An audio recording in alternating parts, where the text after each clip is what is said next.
Hey guys, Crew Blindway back. I'm Shane. I'm Rick. I'm Calvin. And we're back with Peaky Blinders. Season 5, Episode 3. Last episode was just a to me, it was this beautiful masterpiece of just acting and cinematography and so cool. Yeah. Seemed like people were going after Tommy, Yeah.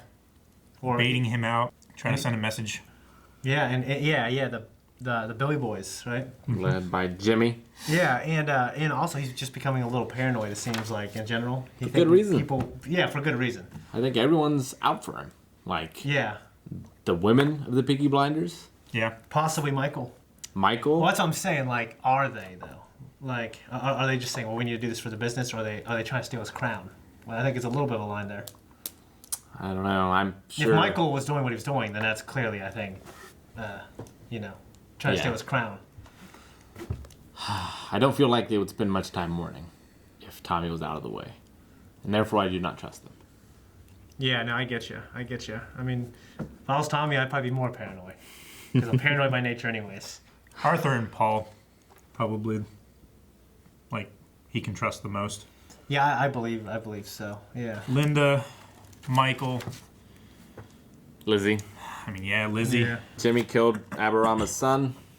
Yeah, it was Now real hard to Aberama watch, wants man. revenge. Because and for me, I wanted to see where that character went. I thought it was going to be this cool boxing storyline. Crucified him.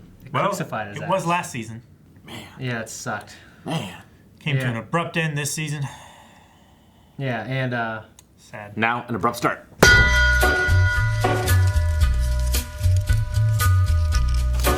another pretty damn strong episode. It's a lot of interweaving things.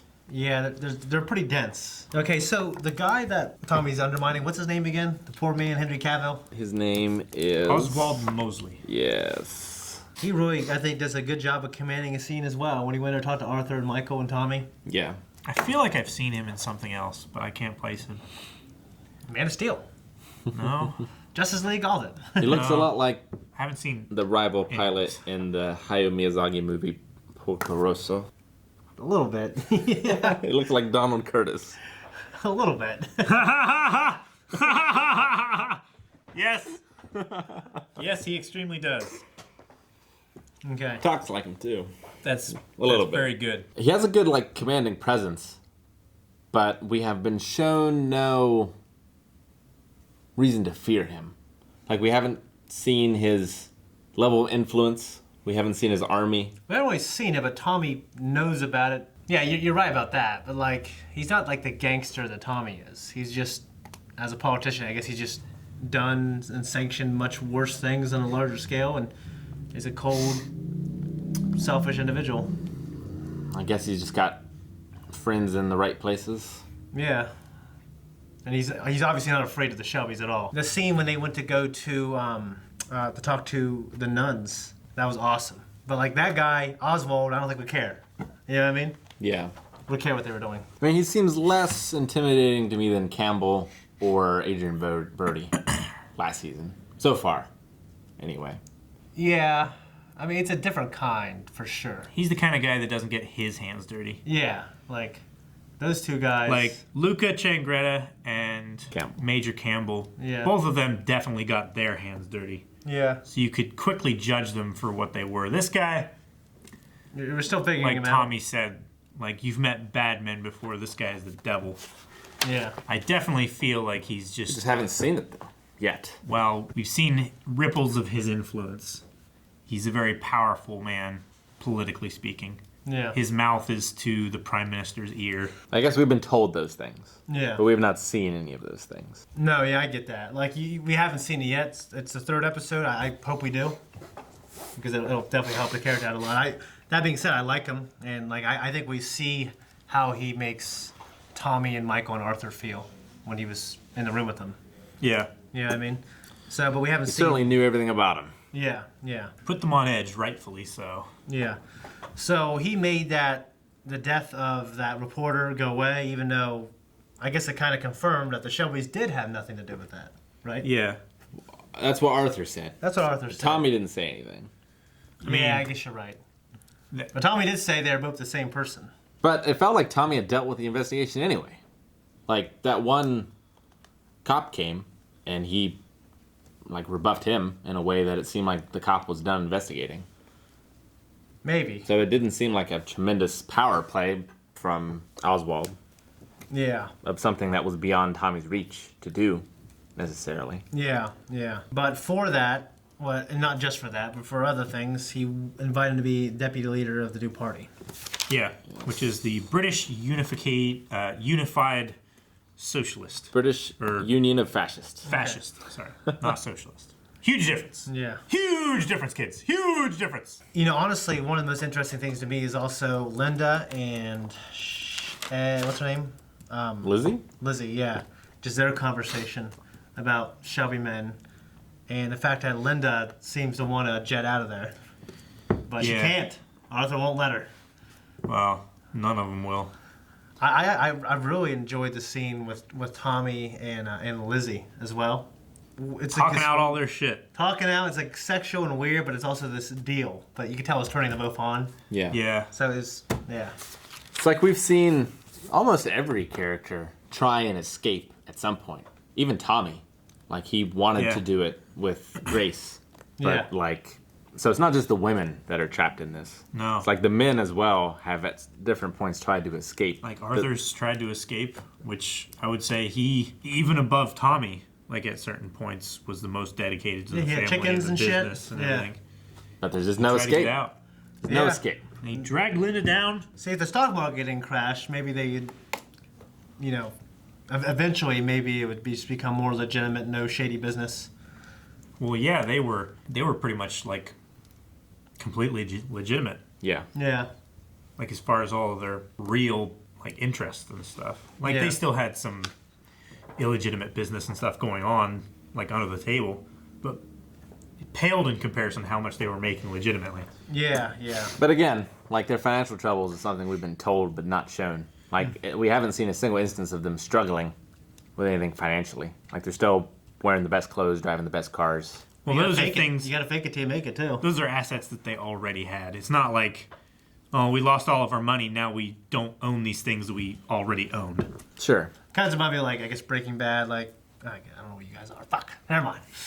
But yeah, like, I guess if you want to be top dog and you want all the people who rely on you, like all the guys at a bar that were cheering them on, you want to let them know that, hey, everything's fine. Yeah. We're still driving the best cars. We're still acting the same way. Nothing's going to change. You know what I mean? So I kind of get that. That personally doesn't bother me too much. What do you think of Michael? Once again, like they still distrust him. Yeah. I mean, Michael. His wife doesn't help. No. Not at all. No. I mean, I think his wife is the least likable character in this season so far. But I think she's supposed to be. Yeah, she's definitely supposed to be. yeah. I mean, the same way that in the very beginning, like, Linda wasn't a likable character. Yeah. The other two brothers. Not liking her now either, Calvin. She was, well, no, but she was, she was taking Arthur away, Yeah. Yeah. She was just really judgmental. I got that a little and bit. character. Like, she and has stuff her like beliefs, and they happen to be like really kind of narrow. And Arthur was in a dark place. Yeah. And like I wanted Arthur out. Yeah. So I get that, but now she's like, fuck that. I'm just gonna take what's mine. You know what I mean, and get the hell out of here. Yeah. Poor Quaker. Yeah. And fucking Carl, that kid, the chess kid. Yeah. Well, who's her mom again? Ada. Dude, that little racist fuck. Well, I mean, he's just regurgitating what he's heard from Yeah, I know. The schools and the church. people in his life. I wish a guy would have beat him though. After he said that, he would. Oh, and then that guy had checkmate, and then it would have been like this enlightenment or something. Yeah. But it was like no, and he beats him. I don't want black dad. And then the scene ends. It's kind of crazy. It's kind of funny. Yeah. I mean, it's to illustrate, like, racism doesn't start from a place of like experience or anything like that. It's bias from other people, Yeah, and then reinforced through experience. Propagates. It's reinforced from chess. The white pieces are better than the black pieces. You'd rather have the white pieces. Why? Because they move first? Yeah. The first move's huge. I mean, that's why you switch when you play a series of games. Oh, yeah, definitely. But, like, if you're playing a game, you want to have the white pieces. Chess, man. I don't know. I always I didn't went with know black. Didn't know that. I didn't know what one first. I thought you like fucking did paper rock scissors or something. No. Now, you pick up two pieces, and someone picks one, and then Whichever Oh. one they pick, they get that color. Okay. It'd be really shitty if you picked up 2 black pieces, though.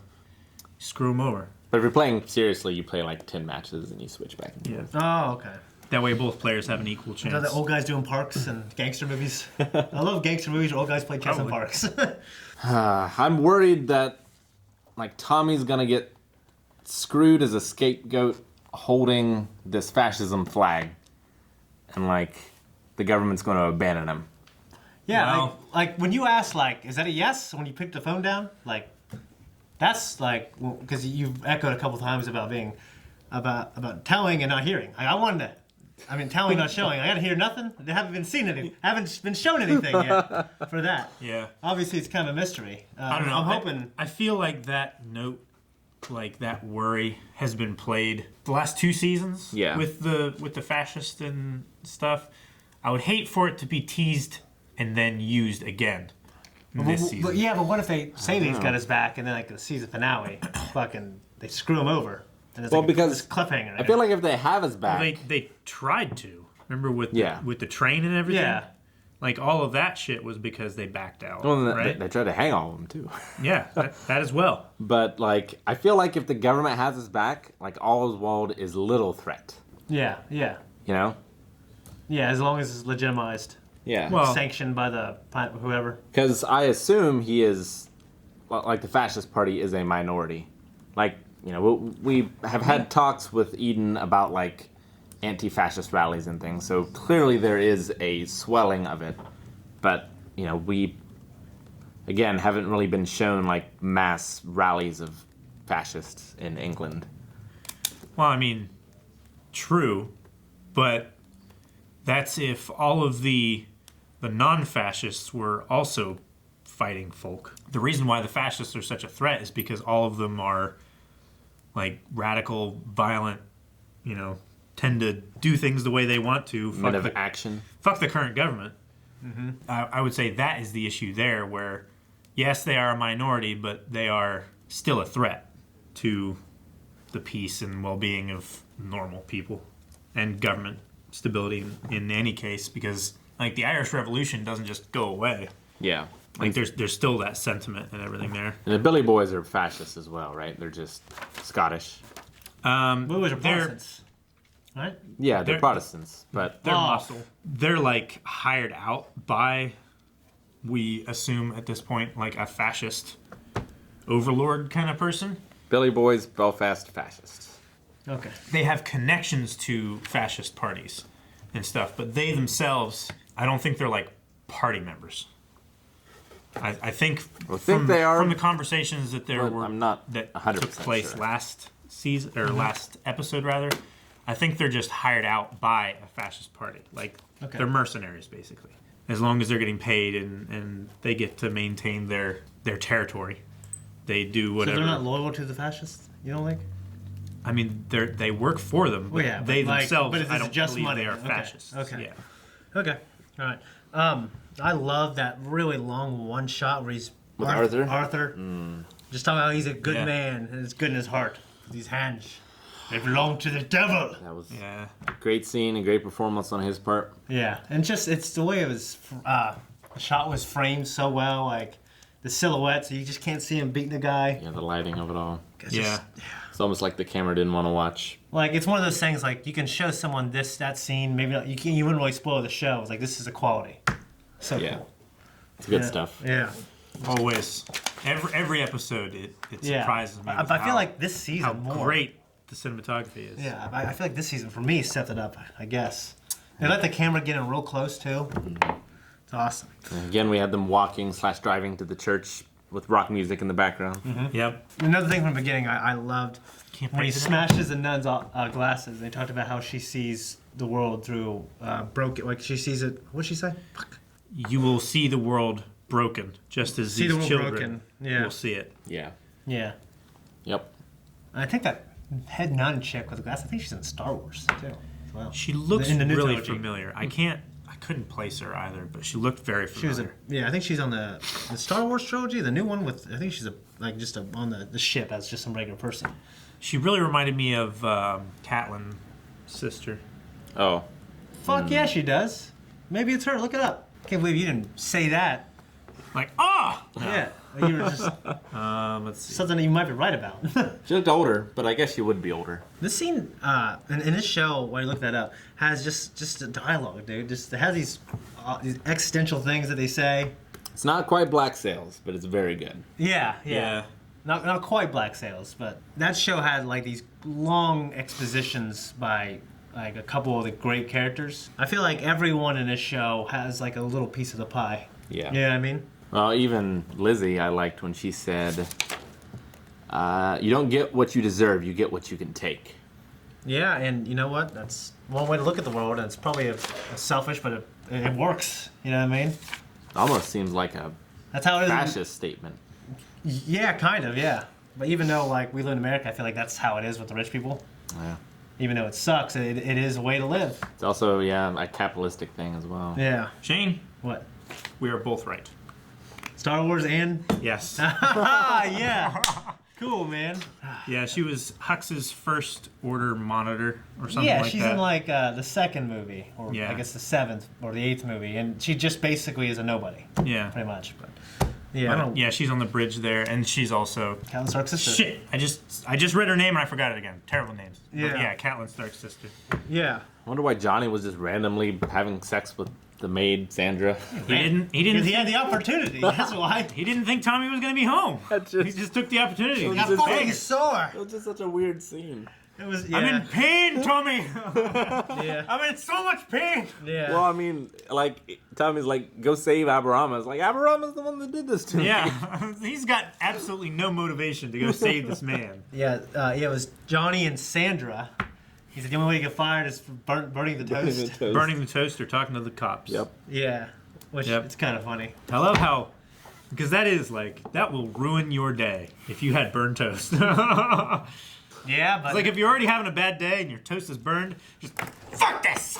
I've never burnt my toast. Like you know. Yeah, Eric burnt ramen in that microwave upstairs. That microwave still smells. It ruined ruined that week. It Definitely ruined that week. Every time I open that microwave, it just ruins my day all over again. It just Yeah. smells so bad. But yeah, Arthur saved Amrama Gold, put the grenade in there, and now the Billy Boys won a war with Tommy. Yep. So, yeah, it was Tom. Yeah, they wanted to save Amrama Gold, Abrahama Gold, Aberama. Gold. There's no So, H. Aberama Gold. Yeah. Then- It's like, like Futurama. Yeah. It's like Abba Rama. Like the Aberama, band. yeah. Abba Rama. Okay, Aberama. Mr. Gold is fine. Yeah. So yeah, I don't know. if That's Tommy something would've- else from some other show. You can't call him that. I don't know. Tommy would have sanctioned like, all right, put a grenade in there to start a war. Yeah. I don't know if that was part of the strategy. But that's what's going on now. Yep. So yeah, we haven't heard the And strategy. pour Which is tar good. on that guy's face. Yeah. We didn't talk about that scene. Yeah, They that's were like, I thought that scene was going to go terrible for the gypsies, but they turned it around. did They not. poured tar on that man's face. Yeah. Now he's just all taped up He's like just- a certain character in Berserk. He's scarred for life. yeah, literally. Yeah, that's just hard for me to watch. It's a terrible Kind of like fate. the Game of Thrones. Like For a that terrible one scene in man. Game of Thrones, it's always Yeah. hard for me to watch. Like I like seeing people get beat with their fists because I just remember how it feels, how great it is. It's funny. You don't like Genghis Khan pouring gold in Min's No, I don't like that. mouth. I don't like that. And eyes. Don't like that. But yeah, that's pretty much all I got. Like, I like probably half the reason I love the show is because it's produced better than almost anything I've watched. Yeah. And the other half, I like the story generally. I love the characters. But I always got to really pay attention to the details. I think we're doing a good job of catching everything. So, Hope so. you guys got anything else to say? Tell us how we're wrong in the comments. Oh yeah, they will. Thanks, guys, for watching this episode of Peaky Blinders. If you liked it, you can check out the next one over at patreon.com/blindwave, along with full length there as well. Be sure to subscribe so you never miss a reaction. Well, we've done it. Delayed!